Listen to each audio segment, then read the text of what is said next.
Hope all you all are fine और बहुत safe है आप सारे. तो myself is doctor Seema Shree from Dev Samaj college of education. So I will be taking up your subject understanding disciplines and school subjects. तो इसके लिए मेरे पास एक पावर पॉइंट प्रेजेंटेशन है, तो मैं आपके साथ वो शेयर करना चाहूंगी.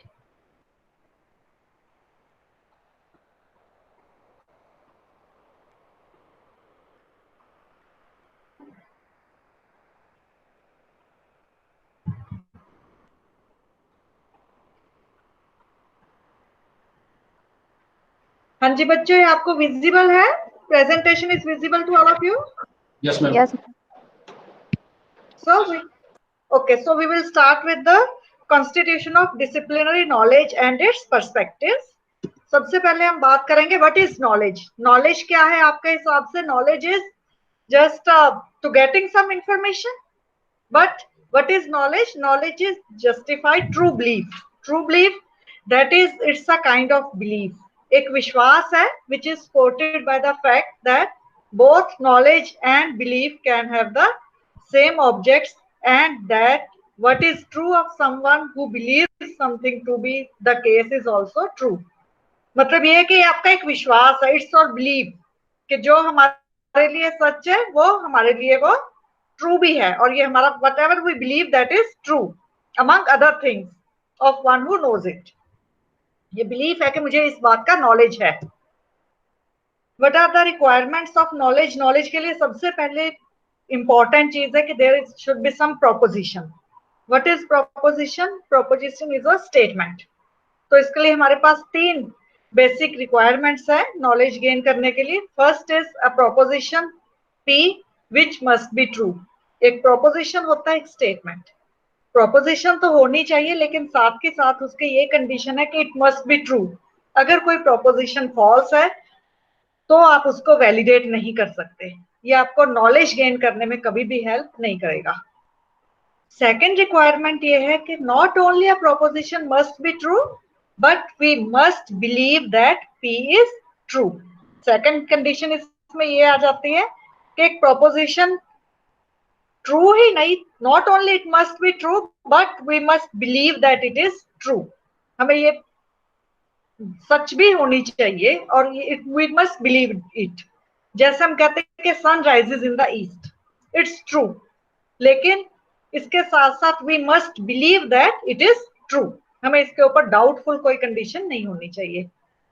थर्ड प्रोपोजिशन जो नॉलेज के लिए थर्ड रिक्वायरमेंट ये है हमारी के नेसेसिटी ऑफ एविडेंस और रीजन टू बिलीव इट. एक प्रोपोजिशन है विच इज ट्रू. सेकंड हम बात करते हैं कि we believe that it is true. तीसरी बात हम ये करते हैं कि we must have a logic, we must have some reason, we must have some evidence that why should we believe it.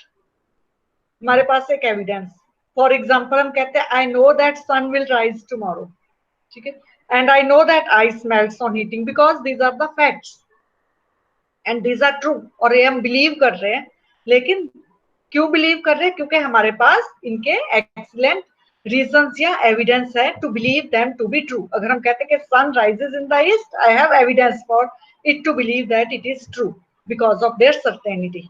Ice melts on heating, it's a factual information, हमारे पास इस बात का एविडेंस है. लेकिन कई बार क्या होता है कि हर एक जो हमारी प्रोपोजिशन है उसके लिए हमारे पास कई बार एविडेंस नहीं भी होते. फॉर एग्जाम्पल अगर किसी की हेडेक है, ठीक है ना, तो he is having some headache या उसकी कोई प्रॉब्लम है, तो वो सच भी बोल रहा है, उसको ट्रू है, उसको ये बिलीव भी है, लेकिन सिर्फ वही बंदा जो उसको फील कर रहा है. तो एविडेंस जो है सिर्फ उसी के पास है, वो दूसरों को एविडेंस शो नहीं कर सकता. सो कई बार क्या होता है कि वी डोंट हैव एविडेंस, लेकिन we must have some evidence to believe that why it is true. So accordingly there are three divisions of knowledge.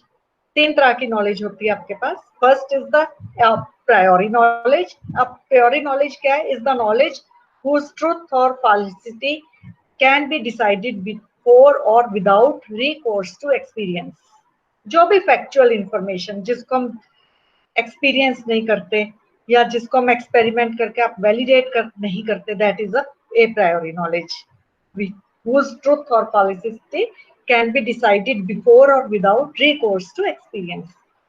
Knowledge that is very has universal validity. जैसे हम कहते हैं sun rises in the east, it has a universal validity, and once or recognized as true does not require any further evidence. इसके लिए हमें कोई further evidence या हम experimentation नहीं करते. जो logical या mathematical truths है, they are all priori in nature. Mathematical जितनी knowledge है आपके पास, इनकी equations होती है, so they don't need for any empirical validations. Second type of knowledge is a posteriori knowledge. It's the knowledge which is based upon observation and experience, जिसको आप test करते हो, scientific knowledge. So this is the knowledge of the scientific method, stressing accurate observation and exact descriptions. For example, हम कहते हैं ice melts, so we can conduct experimentation for that. Snow is white, आप उसको observe करते हो कि वाकई it's white. So that type of knowledge is the a posterior knowledge. Priori knowledge जिसके लिए आप कोई हम उसको validate नहीं करते, हमें कोई further evidence की जरूरत नहीं है. A posteriori knowledge क्या है? Which is tested by experimentation या by observations. Experienced knowledge. Third type of knowledge is the experienced knowledge, which is always tentative and it cannot exist prior to experience or be conducted from observation. It must be experienced to have value. जो हम experience करके अपनी knowledge gain करते हैं, आप कहीं गए, आपको जैसा एक्सपीरियंस हुआ, आपने वैसी नॉलेज गेन करी, that is your experienced knowledge, and it is always tentative. Different situation may we experience different things differently, so we have different type of knowledge. Situational हो जाते हैं कई बार ये. And next is the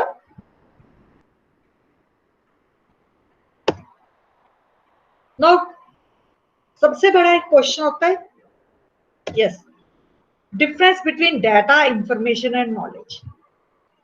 These are कह लो आपके थोड़ी सी overlapping terms आ जाती है. What is data? Data can be defined as a fact or description of a phenomena. Data हमारे पास raw data है. Unless data is interpreted, it has very limited meaning or no meaning at all. हमारे पास आप कोई भी सर्वे करते हो, आपके पास एक डाटा आ गया, raw data. जब तक आप उसको इंटरप्रेट नहीं करते, वो आपको it becomes meaningless. For example, मैंने 13 years old बच्चों की हाइट का एक 100-200 बच्चों का मैंने हाइट का डाटा लिया या वेट का डाटा लिया, तो that data raw data is totally meaningless. लेकिन उसको मैं मीनिंग एक प्रोवाइड करूंगी, if I calculate its mean या एवरेज, तो मैं कह सकती हूँ कि 13 years old बच्चे की average height should be this much. ऐसे ही जब आप क्लास में टेस्ट ले लिया हमने, तो रॉ डाटा आ गया हमारे पास सब बच्चों का, लेकिन it is unless it is interpreted, it is meaningless. जब आप उसको एवरेज या कोई आप उसको इंटरप्रेट करते हो, इट गिव्स मीनिंग. आप कंपेयर कर सकते हो कि आप देख सकते हो कि एवरेज परफॉर्मेंस ऑफ क्लास इस बच्चों की, इस क्लास के बच्चों की एवरेज परफॉर्मेंस कितनी होती है, आप उसको कंपैरिजन कर सकते हो. तो that is data. Raw data is meaningless. Second is information. So what is information? Information is the interpretation of data pertaining to a given context. So when we interpret the data, we get some information. जैसे मैंने आपको बताया, हमने height निकाल ली, तो हमें information मिल गई कि average height of 13 years old बच्चों, 13-year-old children is this much, या average performance in mathematics of class 8 students is this much. So that this gives us an information. So information, it involves manipulation of the raw data. To add meaning to the raw data, many a times we interpret it, correlate it and differentiate it from other forms of available data. Correlation निकालते हैं आप उसको, interpret करते हैं आप उसको, तो it gives meaning to the data, and उससे जो निकल के आता, that interpretation, that becomes the information. So knowledge is higher of this. Knowledge is created by attaching meaning to the information. Whatever information we get by interpreting the data, we attach some meaning to that information, that becomes the knowledge. So it can be used as a necessary medium or material to construct knowledge. Knowledge is information which has been processed and integrated into an existing structure. So what is knowledge? Knowledge is just information which is processed and which is integrated into an existing structure.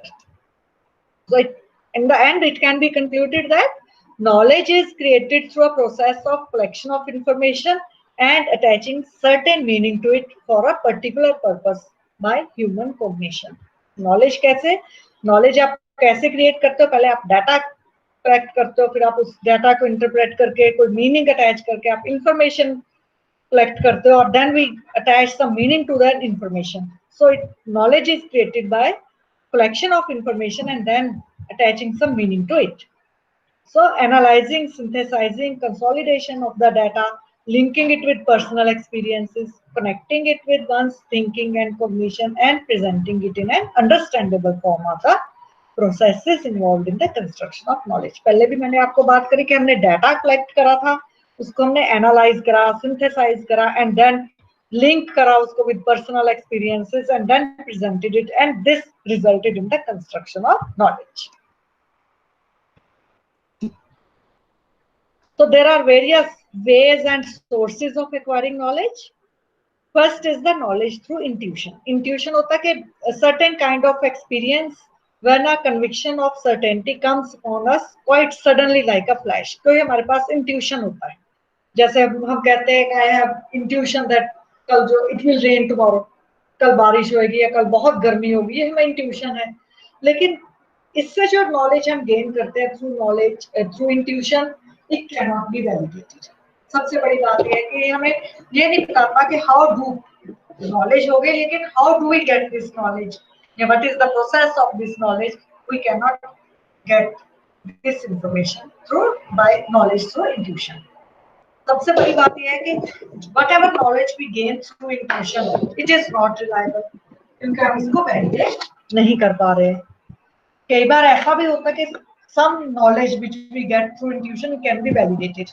For example, Archimedes principle आप सारे जानते हो. We get knowledge through intuition, और बाद में उसकी जो knowledge आई उसको हमने उसको validate भी करा गया, उसको experimentation करके उसको test भी करा गया. So that is the knowledge through intuition. लेकिन बहुत बार आप इसको जो है validate नहीं कर पाते. Second is the knowledge through authority. Authority होता है कि some higher कोई expert है जो हमें जो कहता है हम उसकी बात मानते हैं. For example, अगर आप बच्चे अपने listen to their parents, तो बच्चों के लिए जो अथॉरिटी कौन है? उनके पेरेंट्स हैं, कई बार स्कूल टीचर्स हैं या उनके कम्युनिटी मेंबर्स हैं. तो authority itself is an expert. तो ये माना जाता है कि एक्सपर्ट है, तो बच्चों के लिए, स्टूडेंट्स के लिए, चिल्ड्रन के लिए व्हाटएवर दिस है तो उसकी बात को मानते हैं, तो उनके लिए वो अथॉरिटी है. सिमिलरली कई बार आप किसी बुक को फॉलो करते हो, आपको कोई प्रॉब्लम है, कंसल्ट सम बुक, और for that the source of knowledge is that book, that authority is that book. ठीक है, तो knowledge through authority. अब इसमें भी सबसे बड़ी this sources है they not reliable, क्योंकि फर्स्ट बात तो ये कि authority himself should be an expert. उसको इस बात की knowledge होनी चाहिए जो भी हमारा इशू या प्रॉब्लम है. सेकेंडली अथॉरिटी के साथ ये है कि कई बार जो अथॉरिटी जिसको आप मान लेते हो गाइडेंस, उसका वो एक्सपोजर उस प्रॉब्लम के साथ नहीं होता है. Third is the knowledge through tenacity. Tenacity होता है कि जैसे आप एडवर्टाइजमेंट्स आप देखते हो कि बार बार जब आपको एक चीज बार बार कही जाती है, पहले उसको नहीं मानते, लेकिन बाद में उसको एग्री करना शुरू कर देते, स्टार्ट एक्सेप्टिंग इट. जैसे एडवर्टाइजमेंट्स, बार बार एडवर्टाइजमेंट्स आती है तो वाकई आप उस प्रोडक्ट के ऊपर विश्वास करना शुरू कर देते हो. So tenacity is something which psychologically force the people to accept it. यही होगा. जैसे for example slogans of various political parties, जब इलेक्शन होता है कि वो अपने स्लोगन्स एक दो बार हम उनको इग्नोर करते हैं, लेकिन जब बहुत बार हमारे काम करते हैं तो वो उनकी बातों में आ ही जाते हैं. Similarly advertisements of different commercial products and repetitive propaganda for something. अब टेनेसिटी में भी यही है कि we don't know whether the claim is true or not. जैसे एडवर्टाइजमेंट किसी चीज की कह रही है चीज बहुत अच्छी है, तो we don't know कि जो चीज वो क्लेम कर रहे हैं वो ठीक भी है कि नहीं. सिमिलरली जो स्लोगन्स को पॉलिटिकल पार्टीज देते हैं, we don't know कि whether that claim is true or not. Fourth source of knowledge is knowledge through reason. Reason is through inductive या through deductive reasoning. We apply some logic. Knowledge through reason can only be acquired through two ways: inductive reasoning and deductive reasoning. In both types of reasoning, knowledge is acquired through arguments and logic. For example, inductive reasoning or deductive reasoning क्या होता है? Inductive reasoning is from examples to specific. We see many examples, and then we draw some generalization या some principle. For example, हमने देखा iron, it conducts heat, yeah, it conducts electricity. Then we saw copper it also conducts electricity. Aluminium conducts electricity or heat. And then we can conclude that all metals, they are the conductors of heat and electricity. So that we generalize this. So this type of knowledge is the inductive knowledge. Deductive knowledge is just opposite to it. Deductive knowledge is from general principle to specific cases. We have some law or some principle and we apply it to specific cases.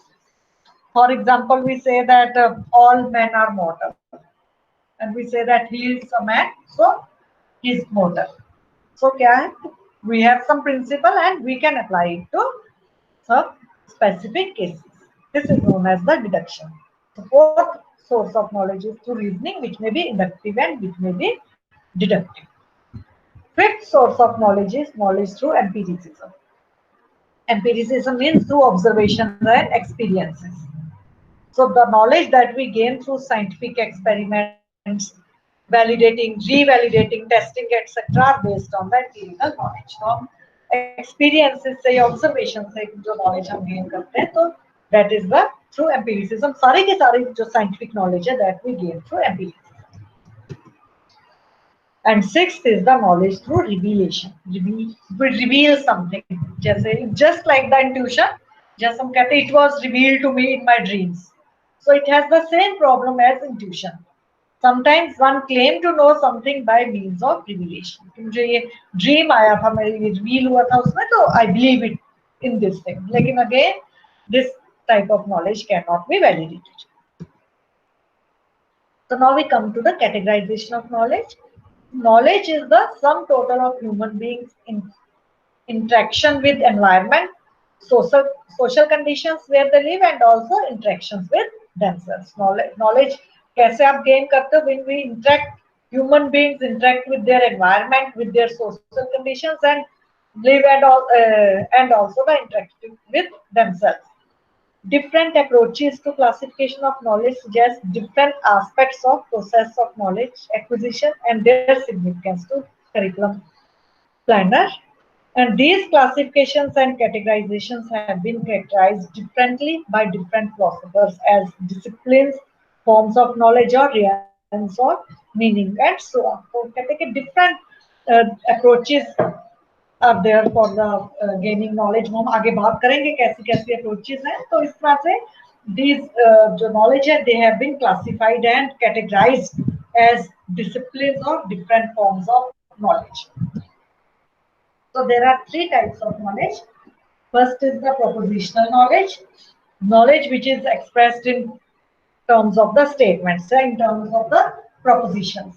That knowledge that or knowledge of what is expressed in true statements. ज़्यादातर जो आपकी mathematical knowledge होती है, that is the propositional knowledge. Procedural knowledge is the knowledge of how or knowledge of how to do things, like the scientific knowledge. Third is the direct knowledge, knowledge of persons, one's own mental state. So proposition can be looked at in two ways, from the point of view of whether it contains any factual content and from the standpoint of criteria employed for deciding its truth or falsity. कोई भी proposition को आप दो तरीकों से देखते हो. एक तो है कि factual content, जो उस proposition का content है. रुकना पड़ेगा आपको. हाँ जी. एक मिनट के लिए रुकना पड़ेगा मैम. मैम प्रेजेंटिंग है ना, दोबारा शुरू करना मैम, स्टॉप करके. ओके जी. स्टॉप शेयरिंग करो. एक बार स्टॉप करके ना मैम दोबारा स्टार्ट करो. कर दिया सर. प्रेजेंटिंग दोबारा करना मैम. ओके.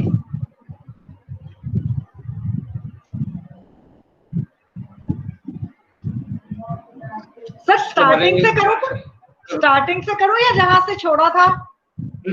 नहीं मैम, दोबारा जो स्लाइड आपने रन करनी है उसी पे आ जाओ मैम. ओके। एक्चुअली मैम हमारे पास एक सीनियर है, रामस्वरूप जी हमारे स्टूडेंट हैं, उनको ये चीज समझ में नहीं आ रही थी, 2 दिन से वो प्रयासरत थे। अभी मैंने उनको प्रैक्टिकली समझाया है तो अब वो आगे हैं, उन्होंने देख भी लिया है सारा कुछ। ओके जी, ओके। तो प्लीज एक बार प्रेजेंटिंग दोबारा से शुरू कर देना। मैं उसी स्लाइड से शुरू करूंगा जहां से जी छुड़वाए। मैम, जी मैम, वहीं से करना मैम। हाँ जी मैम। इसके बाद स्लाइड पे चले जाना मैम। हाँ जी, हाँ जी।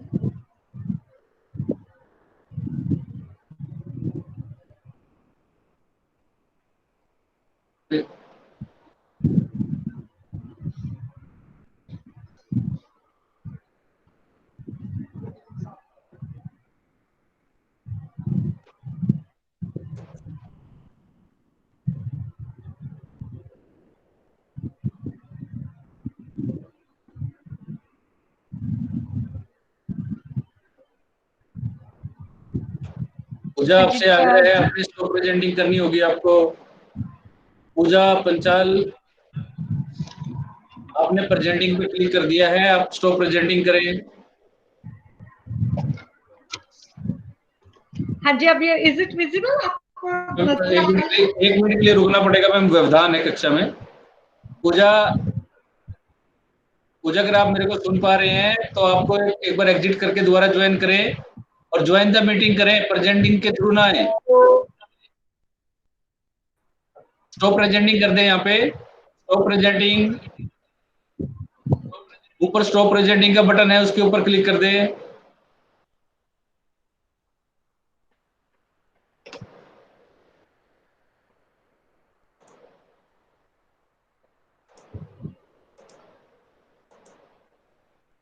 अब दोबारा स्टार्ट करनी पड़ेगी आपको। आज थोड़ा सा व्यवधान की स्थिति है, ये कल भी थोड़ा सा रहा था ऐसे। एक बार प्रेजेंटिंग को बंद करके मैम दोबारा करना पड़ेगा। अगर कोई बच्चा प्रेजेंटिंग शुरू कर देता है मैम, हमारे वाली का डिस्कनेक्ट हो जाती है हमारी।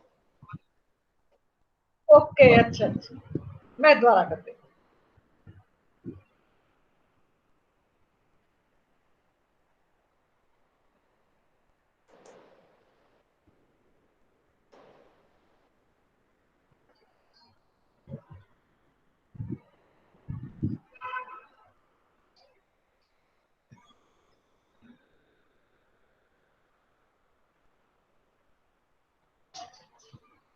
ठीक है मैम, आप स्लाइड सेलेक्ट कर लीजिए मैम।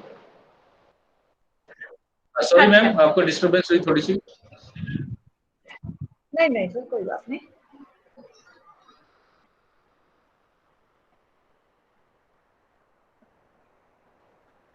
हाँ जी सर, हम कहाँ पर थे? We were talking about the 3 types of knowledge.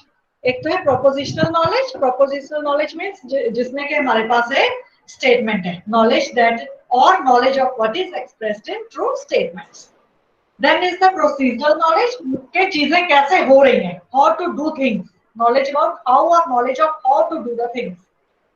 तीसरी है direct knowledge, knowledge of person one's own mental states. मैं मेरी क्या फीलिंग्स है, मैं क्या फील कर रहा हूँ, या मेरा मेंटल स्टेट क्या है। So proposition can be looked at in 2 ways. First है from the point of view whether it contains any factual content, and from the standpoint of criteria employed for deciding its truth or falsity. एक तो ये कि वो जो हमारे पास proposition है उसका कंटेंट इज फैक्चुअल, अगर कोई फैक्ट है then it's okay, and secondly is from the standpoint of criteria employed for deciding its truth or falsity. हमने ये डिसाइड करा कि whether this स्टेटमेंट या दिस प्रोपोजिशन ट्रू है या फॉल्स है, उसके लिए हमने क्या क्राइटेरिया अपनाए। फॉर एग्जांपल हम कहते हैं कि sodium chloride dissolves in water. जो सोडियम क्लोराइड में नमक होता है, ये it dissolves in water. So this is a proposition and factually it is correct. तो फैक्चुअल कंटेंट के बेसिस पर हमने कहा कि दिस प्रोपोजिशन ठीक है। सेकंडली हम कहते हैं कि bachelors are unmarried persons. This is again this is true because of its क्योंकि एनालिटिकल मीनिंग है। Bachelors are the persons who are unmarried, तो एनालिटिकल इसका मीनिंग है, एनालिटिकल बेसिस पर हमने इसको ट्रू या फॉल्स कहा है। सो these knowledge, जो भी different type of knowledge can be categorised in different forms of discipline, जिनको हम कहते हैं। So it was Paul H. Hurst. He has given such 7 forms of such knowledge. एक तो मैंने कैटेगराइज करा है इसको. First is the formal logic and mathematics knowledge. Second is the physical sciences. Third is the human sciences. Human sciences के अंदर there are 5 सब fields. History आ गई, moral understanding, religious knowledge, philosophy and aesthetics. So he has given these 7 forms of knowledge which are categorized into different forms and disciplines. So the features that distinguish these different forms are they involve certain central concepts that are peculiar to the form. There are different types of concepts that characterize different forms of knowledge. अब जैसे हमने अगर मैं पिछली slide पर जाऊं तो formal logic का जो कॉन्सेप्ट्स है, मैथमेटिक्स के कॉन्सेप्ट्स है, they are peculiar to unique to this field only and they are different from physical sciences या human sciences. So they involve central concepts that are peculiar to the form. Secondly, they have distinctive logical structures. The concepts occur within different networks where relationships determine what meaningful propositions can be made. सबकी अलग-अलग distinctive logical structures हैं, सबकी different logical जो propositions can be made. Third is they have distinctive criteria for truth in terms of which their propositions are tested. जो उनके truth के criteria mathematics का जो it can be tested by inductive या deductive reasoning. Physical sciences can be tested by experimentation. Human sciences है इसको आप narration या observations के through आप इनको test कर सकते हो. So they have distinctive criteria for truth in terms of which their propositions are tested. हर एक का different criteria है. They have developed particular techniques and skills for production of true propositions. हर एक जो हम फॉर्म्स करते हैं उनकी अपनी अपनी डिफरेंट टेक्निक्स हैं या स्किल्स हैं to form the true propositions. Means के जो आप मैथमेटिक्स के लिए जो आप नॉलेज गेन करते हो या फिजिकल साइंसेस के लिए जो आप नॉलेज करते हो, ह्यूमन साइंसेस में जैसे रिलीजियस नॉलेज, फिलॉसफी, एस्थेटिक्स, इनके लिए जो आपने नॉलेज गेन कर दी है उनके मेथड्स और techniques they are different from each other. और हर एक फील्ड का अपना एक पर्टिकुलर मेथड है. So or on the basis of this these processes of gaining knowledge there are different types of disciplines. For example जैसे देखिए इसमें हेडिंग है ऊपर categorization of knowledge and its processes. इसमें फर्स्ट कैटेगरी आ गई जैसे observation, inquiry, experimentation, scientific discovery, scientific exploration, scientific innovations, personal experiences, intuition, empiricism, rationalization. All these are the processes which can be categorized in the broad discipline of science. और science में ये सारे method particularly हम science में ही use करते हैं. अब second discipline of mathematics है जैसे उसमें आप मेथड यूज करते हो problem solving, analytical method, synthetic thinking, logical reasoning, inductive and deductive thinking. All these methods they are peculiar to the discipline of mathematics only. These methods are used to gain knowledge in the field of mathematics. Similarly, observation या social inquiry, historical discovery, social exploration, social innovations, narratives, socio-personal experiences, these are restricted to broad discipline of social sciences only. अब observation, social inquiry या social exploration आप physical sciences में use नहीं करते, आप इनको mathematics में यूज नहीं करते, आप इसको सिर्फ सोशल साइंसेस की नॉलेज गेन करने के लिए ही यूज करते हो. इसी तरह से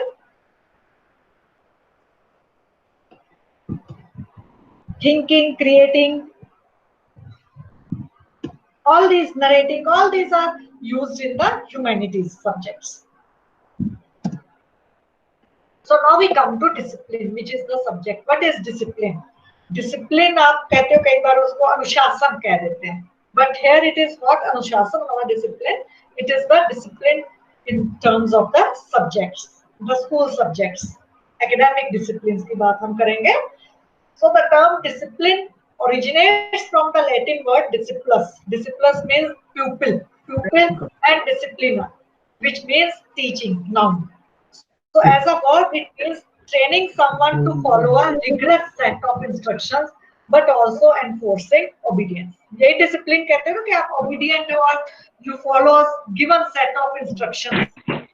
अगर हम इस फॉर्म में बात करें तो एकेडमिक डिसिप्लिन की भी हम वही बात करते हैं कि academic discipline they have their certain, उनकी अपना एक set of instructions and we follow those instructions. So the academic discipline can be seen as a form of specific and rigorous scientific training that will turn out practitioners who have been disciplined by their discipline for their own good. A discipline is an organized body of knowledge with a logical structure. It is a network of concepts and generalizations which explain the relationship among a body of facts. It's just an organized body of knowledge. A discipline is focused study in one academic field or profession. हाँ, ये main point है कि discipline is in particular academic field. It's a focused study in particular academic field. जैसे हम बात करते हैं science की, तो focused study in field of science only. That will constitute a discipline of science. हम social sciences की बात करते हैं, sociology की बात करते हैं, तो focus study in the field of sociology only. That will constitute a social discipline of social sciences. Law की बात कर रहे हैं अगर हम, तो उसी की study that will constitute a discipline of law. So a discipline incorporates expertise, people, projects, communities, challenges, studies, inquiry, and research areas that are strongly associated with a given discipline. For example, the branches of science are commonly referred to as scientific discipline. जैसे हम physics की बात करते हैं, chemistry की, biology की बात करते हैं. All these are the branches of sciences, and these are can be categorized as scientific disciplines. So, a discipline is, in the generally accepted sense of word, means a field of study which has a well-defined content and a technique of its own, together with unique system of values.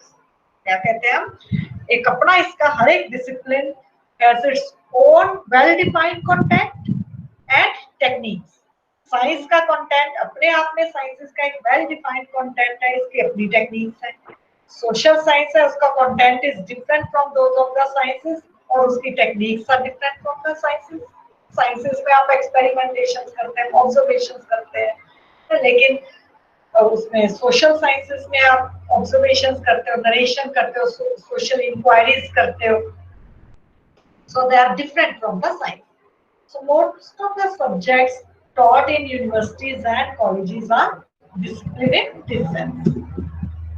These are the characteristics of a discipline. First, every discipline has a history. It implies the development of that particular discipline and the chronology of its growth and modification. अगर आप देखो history में हर एक discipline की अपनी एक history होती है. जैसे साइंस है, साइंस एकदम से नहीं आ गया. It has its own history. English की बात करो तो आप देखते हो कि पहले ओल्ड इंग्लिश होती थी, फिर मिडल इंग्लिश आ गया, मॉडर्न हम लैंग्वेजेस या मॉडर्न इंग्लिश की बात करें तो it has its own history. Mathematics है, फिलॉसफी है, इनकी अपनी अपनी हर एक जो डिसिप्लिन है, it has its own history of development.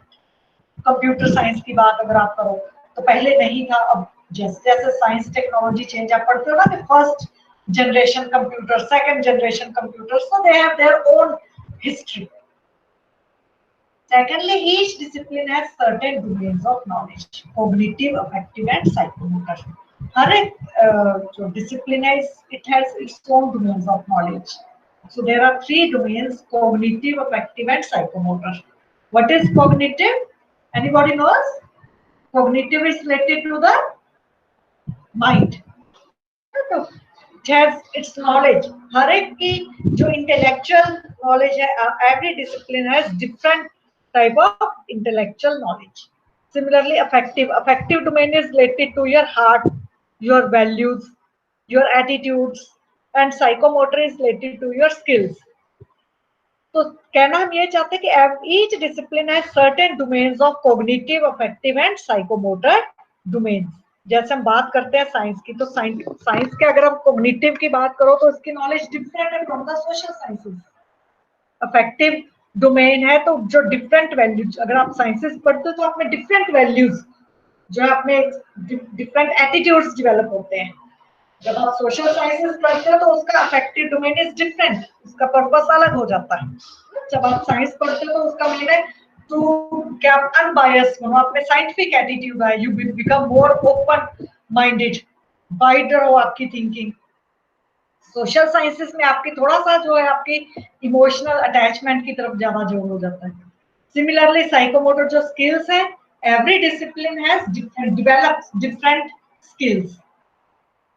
Thirdly, discipline has a particular object of research, though the object of research may be shared with another discipline. Different type जो researches होते हैं, हर एक discipline की जो research है, it is different from the researches conducted in other disciplines. Sharing आप इसमें कर सकते हैं। Discipline has a substantial body of knowledge and research which is specific to it and not generally shared with another discipline. हाँ, ये main point है कि every जो उसके body of knowledge है, it differs from one discipline to another. That is peculiar to that particular discipline. जो philosophy में आप जो पढ़ते हो, जो नॉलेज है आपकी फिलोसफी का जो कंटेंट है, that is peculiar to that philosophy discipline only, वो साइंस के साथ शेयर नहीं हो सकता। इसी तरह जो चीजें साइंस में है, जो मैथमेटिक्स है, वो उन्हीं की अपनी जो है वो आप एक दूसरे अदर डिसिप्लिन के साथ आप उनको शेयर नहीं करते। Discipline has theories and concepts that organize the accumulated knowledge effectively. Discipline की अपनी अपनी साइंटिफिक थ्योरीज है, जैसे साइंसेस में थ्योरीज ऑफ आप ग्रेविटी पढ़ देते हो, थ्योरीज ऑफ बायोलॉजिकल साइंसेस में आप थ्योरीज ऑफ एवोल्यूशन पढ़ते हो। So they have their own theories. Sociology में आप सोशियोलॉजी को कार्ल मार्क्स की थ्योरीज पढ़ते हो, डिफरेंट डिफरेंट थ्योरीज। तो every discipline has its own theories that organize the accumulated knowledge effectively. Sixth characteristic is discipline uses specific terminologies or specific technical language to define and explain the concepts and facts included in that discipline. आप भी देखते हो कि हर एक discipline की अपनी technical language है। जो आप साइकोलॉजी में जो आप लॉज पढ़ते हो, हम साइंस फिजिक्स केमिस्ट्री की अपनी टर्मिनोलॉजी है, बायो की अपनी टर्मिनोलॉजी है, सोशल साइंस में सोशियोलॉजी की अपनी टेक्निकल लैंग्वेज है, इसी तरह से मैथमेटिक्स की अपनी टेक्निकल लैंग्वेज, अपने टर्म्स हैं। So every discipline has specific terminology. Discipline has developed specific research method according to its specific research requirements. Research methods हर एक डिसिप्लिन के अलग अलग होते हैं। जैसे हमने पहले भी बात करी कि साइंसेस में हम एक्सपेरिमेंटेशन करते हो, वो आपका research method is mostly experimentation, lab experiments आप करते हो, ऑब्जर्वेशन करते हो। जो आपकी सोशल साइंसेज है, सोशियोलॉजी में जो आप रिसर्चेस करते हो उसमें ज्यादातर आप सोशल इंक्वायरीज करते हो, आप उसमें ऑब्जर्वेशन भी करते हैं ना, नरेटिव फॉर्म में होती है ज्यादा उनकी जो आप उनकी जो रिसर्च फाइंडिंग्स को आप लिखते हो। तो देयर आर डिफरेंट, तो research methods are different for different type of discipline. जब आप फिलोसफी में आप रिसर्चेस करते हो तो वो डिफरेंट टाइप के मेथड्स आप यूज करते हैं। So every discipline has specific research methods. Next point is that discipline must have some institutional manifestation in the form of subjects taught at universities or colleges, respective academic departments and professional associations connected to it. हर एक discipline को जिंदा रहने के लिए बहुत जरूरी है कि it must have some institutional manifestation in the form of subjects.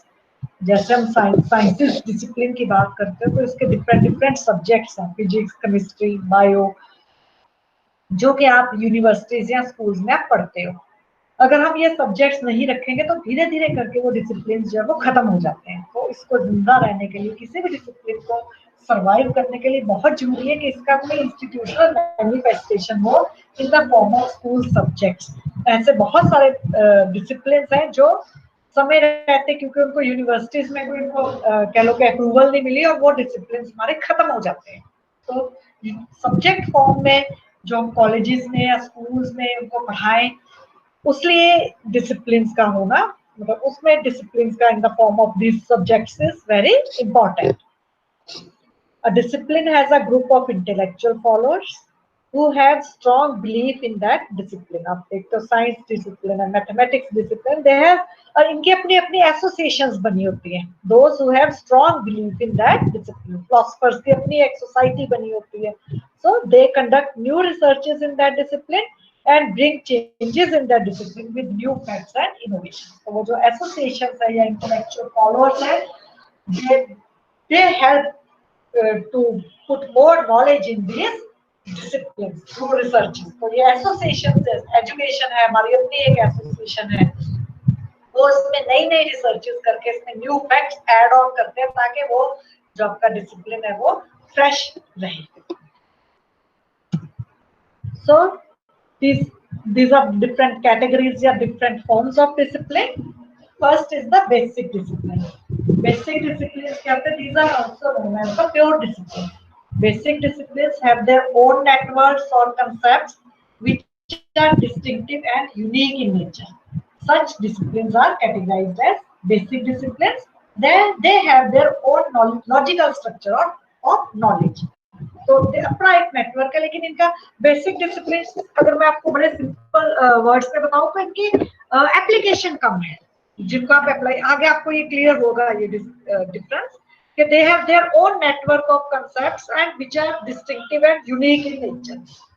For example, mathematics is a basic discipline which has distinct and abstract concepts, and the criterion of testing truth in mathematics is deductibility within an axiom system.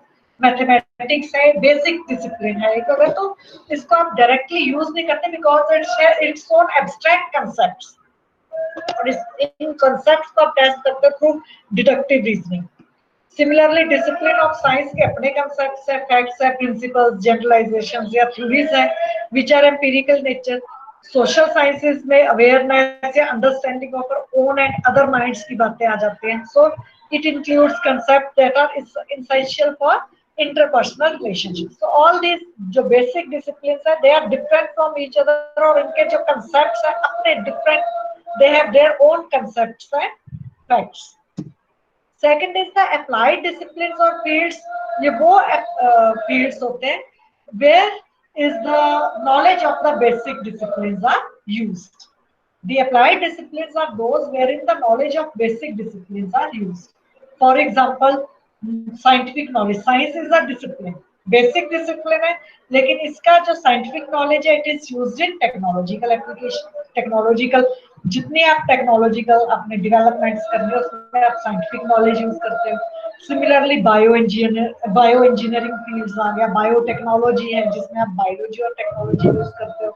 Applied physics है, environmental biology है, तो और applied psychology, लोगों को जैसे depression की problem है, जो साइकोलॉजिकल प्रॉब्लम्स हैं, तो basic field is the basic discipline is psychology. तो आप उसको अप्लाई करते हो तो एप्लीकेट अप्लाइड साइकोलॉजी, जिसको आप काउंसलिंग के लिए या उनको ट्रीटमेंट के लिए आप यूज करते हो, तो they become the applied disciplines और फील्ड्स.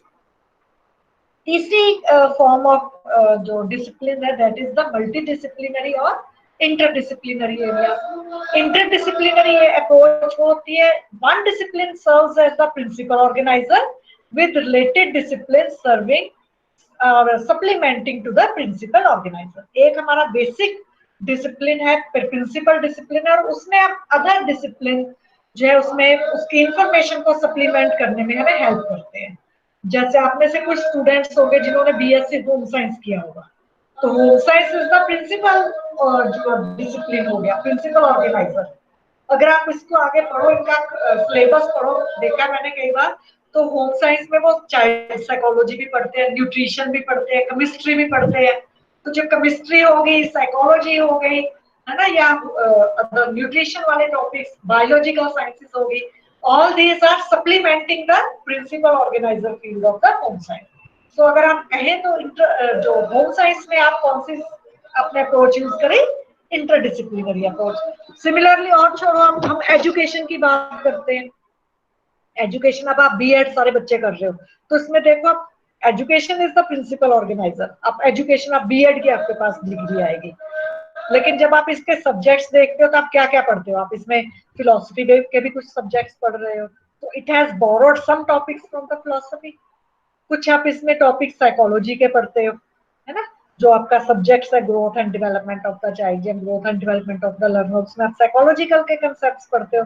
साइकोलॉजी जो साइकोलॉजी का फील्ड है, it is supplementing the field of education, है ना। आप इसमें टेक्नोलॉजी पढ़ते हो, तो टेक्नोलॉजी का जो फील्ड है, it is supplementing the field of education. So this is the interdisciplinary approach. Multidisciplinary approach क्या है कि concepts are selected from various disciplines to create a new field of study. कि डिफरेंट जो discipline है, कुछ कुछ concept लेकर के एक नया फील्ड डेवलप करते हैं। फॉर एग्जांपल अगर हम पॉपुलेशन एजुकेशन की बात करें, तो इसमें बहुत सारे concept, we use the concepts of biology, economics, psychology, sociology, geography and so on. Similarly home economics, social biology, all these are the multidisciplinary. So it was Bigland who has found 3 dimensions along which disciplines may be classified. उसने 3 dimensions दी थी initially. First is the hard versus soft. These are on the basis of their paradigm. Paradigm exists, the degree to which a paradigm exists. Second was the pure versus applied, जिसको हमने करा अभी basic versus applied, the degree to of the concern with application. And third was the life versus non-life, degree of concern with living system, means biological or non-biological. धीरे धीरे over the time वो जो third dimension उसको निकाल दिया गया। There were only 2 dimensions, hard, soft, pure, applied. Hard और soft होते degree to which paradigm exist. Hard में आ जाती है आपकी नेचुरल साइंसेस, जिसमें एक्सपेरिमेंटेशन और रिजिड टाइप के एक्सपेरिमेंट्स किए जाते हैं, और सॉफ्ट में आ जाती हैं आपके सारे social sciences.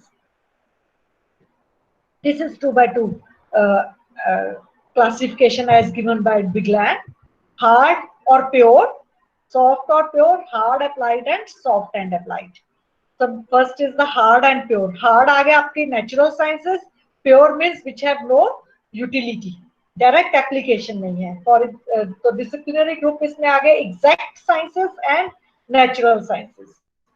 So subject matter are cumulative, atomistic, concerned with universals, quantities, simplifications resulting in discovery or explanation, because these are जो natural sciences which are pure. Soft and pure में आ जाएंगे आपकी humanities and social sciences, but which are basic और pure, जिनके application नहीं है, ज्यादा नहीं। So these are humanities and social sciences.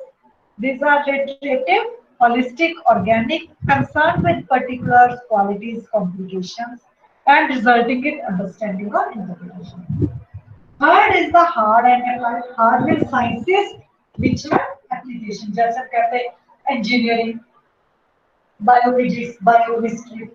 So these are the sciences that they have application. Applied psychology, law, education.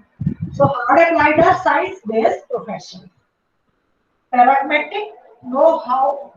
Sorry, इसमें आपके social sciences में आएंगे, इसमें आपके आ जाएंगे biophysics, engineering, biotechnology. So these are the natural sciences and which have application. So these are pragmatic, concerned with mastery of physical environment, resulting in product and technique. Fourth will be hard and fourth will be soft and applied. तो इसमें आपके आ जाएंगे social sciences, which are social sciences based professions like law, applied psychology, and so on. Next, we have time, so we come to the discipline-specific knowledge. So, what is discipline-specific knowledge? It can be defined as a set of understandings that are more than broad knowledge of a field. Rather, it is the sort of knowledge that is specific to the discipline or profession. So, discipline-specific knowledge है आ जाती है कि which is specific to a particular discipline or particular profession. जैसे हम कहते हैं discipline specific knowledge of science is different from the discipline specific knowledge of social sciences or mathematics, क्योंकि जो process of gaining knowledge in science is different from the process of gaining knowledge in mathematics या in social sciences. These are the few features of discipline specific knowledge.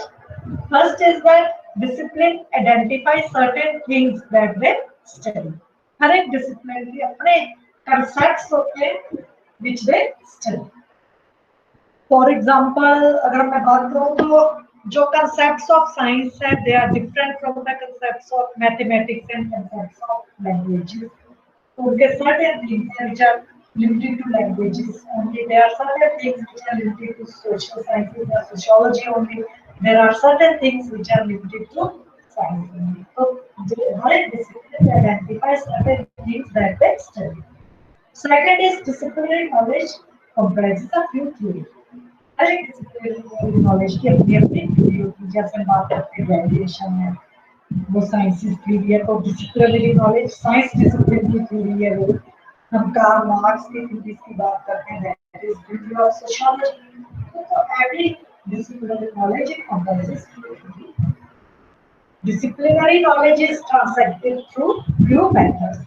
Methods of transaction are different for different disciplines.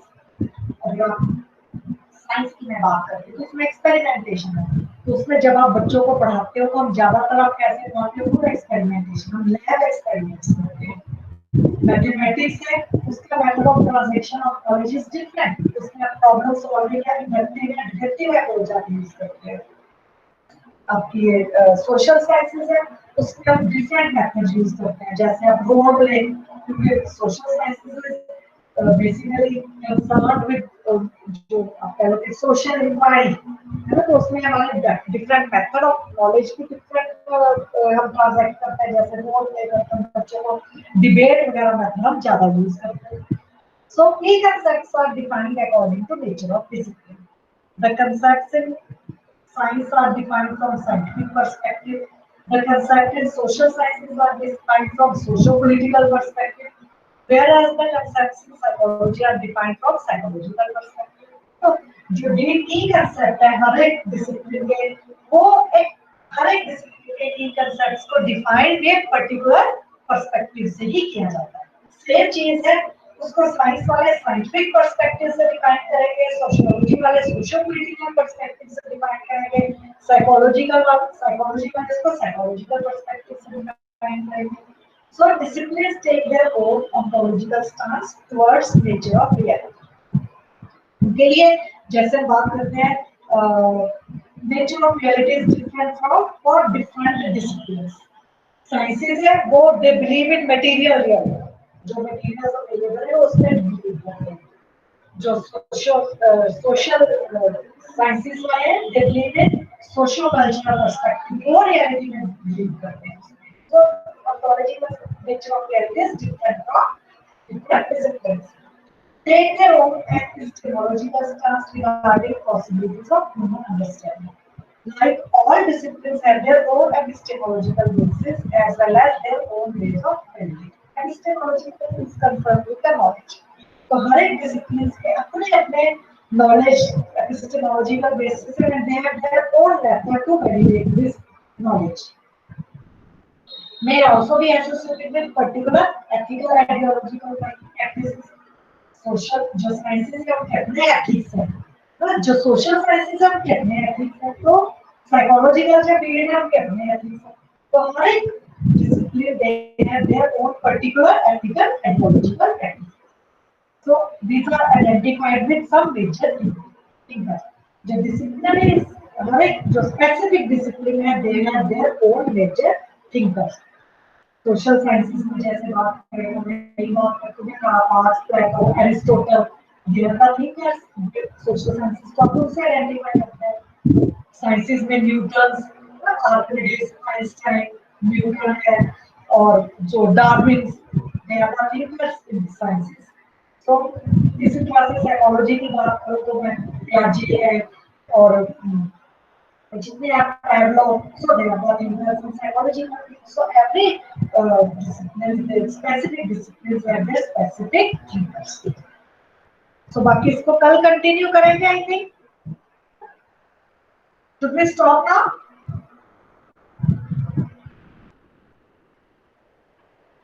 हाँ जी, तो students, तो कल हम बात करेंगे regarding the basic discipline. ठीक है मैम। तो आपको कंसेप्ट एनी डाउट, कोई क्वेश्चन आप पूछना चाहते हो अभी तक जो आपको नहीं क्लियर हुआ, any type of doubt? Okay, you go through your block 1 of your I think it's 125 number. तो आप उससे गो थ्रू होइए। कोई इश्यू या कोई प्रॉब्लम अगर है तो आई थिंक हमारी कल भी क्लास है फ्रॉम 3 to 4, हम आगे कंटिन्यू करेंगे। कोई डाउट हो तो आप मेरे से पूछ सकते हो। ठीक है जी? Okay, thank you ma'am. Thank you ma'am. Okay, thank thank you. You, thank you, thank you ma'am. Thank you.